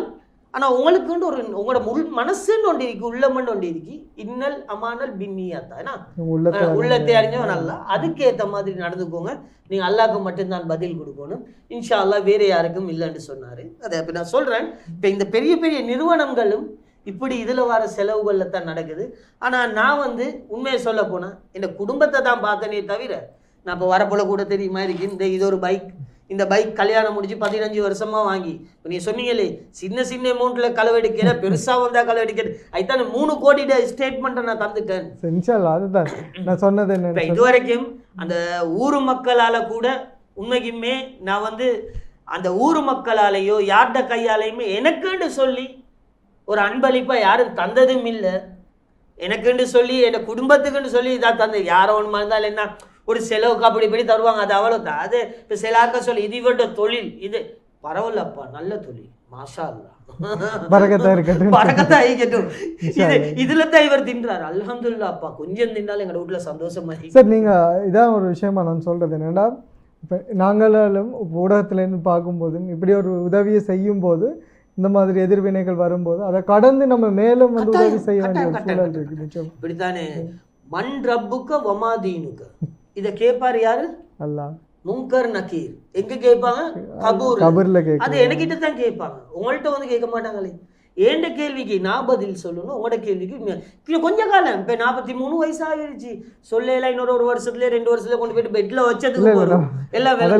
அதனால நம்ம கடைசி மவுத்து முட்டும் எங்களால் என்ன ஏழுமோ நாட்டு மக்களுக்கும், என்ன சிங்கள மினிசு தெமல மினிசு எம்ம மினிசு நாட்டு மக்களுக்கும், நாங்கள் முஸ்லீம்கள்னு மட்டும் இல்லை அனைத்து மக்களுக்கும், ஏன்னா வந்து நாங்கள் வந்து இந்த நேரத்தில் வந்து இந்த நாட்டில் வந்து நாங்கள் இதையும் கட்டாயமாக பேசுவோம், அனைத்து மக்களுக்கும் உயிர் உள்ள வரைக்கும் சர்வீஸ் செய்ய கடமைப்பட்டிருக்கேன். சர்வீஸ் ஜாப் தொழிலை செய்ய கடமைப்பட்டிருக்கிறோம். இன்ஷா அல்லாஹ் இன்னும் செய்வோம், இதுக்கு மேலேயும் செய்வோம் இன்ஷா அல்லாஹ். ஆனா விமர்சனம் கட்டாயமா, இந்த விமர்சனம் பண்றவங்க கட்டாயமா நீங்க தேவை. ஏன்னா வந்து அவங்க மௌத்தா போனதுக்கு போற போயிட்டு எங்கட அக்கௌண்ட் பேலன்ஸா பார்க்கக்குள்ள பேலன்ஸ் கூடுதலா இருக்கும். இதெல்லாம் அல்லாஹ் எப்படி அல்லாஹ் இதெல்லாம் வந்துச்சு, உன்னைய பத்தி பின்னுக்க பேசினோங்க முன்னுக்க பேசினோங்க. சரி, நிச்சயமா உங்களோட தெளிவுக்கு வந்து ரொம்ப நன்றி. ஏனென்றா இதுல வந்த சந்தேகங்கள் அதே மாதிரியான பல விடயங்கள் இருந்தது மதரசா தொடர்பானது. இன்றைக்கு ஒரு நேரலை மூலமா அவரோட அழைப்பையும் ஏற்படுத்தி நாங்க தெரிஞ்சுக்கணும். கட்டாயமா இந்த அம்ஜத் மௌலவி பேசினதை போடுங்க, இந்த பள்ளி நிர்வாகத்துக்கு கோல் அடிக்கிறவா அங்குள்ள இன்ஷா அல்லாஹ். ஏன்னா அதுக்கு மேல நீங்க சொன்ன மாதிரி உங்களோட உள்ளத்தை அறிஞ்சது அல்லாஹ் ஒருவர். இந்த சேவை நீங்க எதுக்காக செய்றீங்களோ எல்லாமே இறைவனை பொறுத்தது. ஜஸாக்கல்லாஹ் ஹைர் உங்களோட இந்த தெளிவுக்கு. மற்றது எங்களை பத்தி மிச்சம் கம்ப்ளைண்ட் போட்டு இருக்கிறாங்க, மிச்சம் இடத்துக்கு லெட்டர் போயிட்டு எல்லா இடத்துக்கும் லெட்டர் போயிட்டு மிச்சம் தேங்க்ஸ். எங்களை இன்னும் இதை கொஞ்சம் ப்ரொமோட் பண்ணி எங்களோட மதரசாவுடைய பேரையும் அந்த ஊர் மக்களையும் எங்களுடைய பேரையும் இன்னும் ப்ரொமோட் பண்ணினது ஜஸாக்கல்லாஹ் ஹைர். அதே போல இந்த வாய்ப்பை தந்த பிறை டிவி எங்களோட ரிஸ்வான் ஆஜிக்கும் அல்ஹம்துலில்லாஹ் அல்லாஹ் பரக்கத் செய்யட்டும். மறுபடியும் சொல்றேன், இணையால யாருக்கும் எதுவும் தவறு நடந்திருந்தா அல்லாஹ்க்காக வேண்டி மன்னிச்சுக்கோங்க. பிறை டிவி நேயர்களுக்கு என்னுடைய சலாத்தையும் ஹைபான் வணக்கம் அனைத்தையும் சொல்லிக் கொள்றேன் இன்ஷா அல்லாஹ். ஜஸாக்குமுல்லாஹ் ஹைராஜி. இன்ஷா அல்லாஹ் இன்றைய நிகழ்ச்சியில் வந்து சமூக செயற்பாட்டாளர் அஸ்லம் ஆசிஃப் அவங்க இணைஞ்சிருந்தாங்க. அவருடைய தரப்பில் வந்து அவர் மேலே வைக்கப்பட்ட நிறைய விமர்சனங்கள் இருந்தாலும் சமீப காலத்தில் இந்த அவுலத்துல் உலமா மதரசா சம்பந்தமான நிறைய கேள்விகள் இருந்தது. அது சம்மந்தமான ஒரு தெளிவூட்டல் ஒன்று நிச்சயமாக இந்த நிகழ்ச்சியில் தேவை அப்படின்றதால அவரையும் அழைப்பை ஏற்படுத்தி நாங்கள் தொடர்பு கொண்டு நேரடியாக அவரையும் எடுத்து நிச்சயமாக அது சம்மந்தமான தொடர்பான பல கேள்விகளை கேட்டிருக்கிறோம். அது சம்மந்தமான தெளிவுகளையும் நாம் இந்த நிகழ்ச்சியில் கொடுத்துருப்போம் அப்படின்னு நம்புகிறேன். அதே மாதிரி அவரும் வந்து அதுக்கான தெளிவுகளை இந்த நிகழ்ச்சியில் கொடுத்துருந்தார். ஜஸாக்குமுல்லாஹ் ஹைர். நிச்சயமாக இந்த மாதிரி சமூகத்துக்கு சேவை செய்யணும் அப்படின்னு வரும்போது நிறைய விஷயங்கள் இருக்கும், நிறைய விமர்சனங்கள் வரும், அதே நேரத்தில் நிறைய தடை பண்ணக்கூடிய நிறைய செயற்பாடுகள் நடக்கும். இவையெல்லாம் தாண்டி சமூகத்துக்கென்று நம்ம சேவைகள் செய்யும்போது நிச்சயமாக அல்லாஹ் அது மேலே பரக்கத் வைப்பான் அப்படின்றதை கூறி இந்த நிகழ்ச்சிக்கு வருகை இருந்த அவருக்கும் நன்றியை கூறிக்கொண்டு ஒளிப்பதிவில் ஈடுபட்டிருந்த முஃப்தார் அதே மாதிரி சர்ஃபான் ஆகியோருக்கும் ஜிசாக்குமுல்லா ஹைர். மற்றும் ஒரு நிகழ்ச்சியில் இன்னொரு பதிர்கலம் நிகழ்ச்சியில் இன்னொரு சமூகம் சார்ந்த செயற்பாட்டாளர்களோடு சந்திக்கலாம். அஸ்ஸலாமு அலைக்கும் வரஹ்மத்துல்லாஹி வபரகாத்துஹு.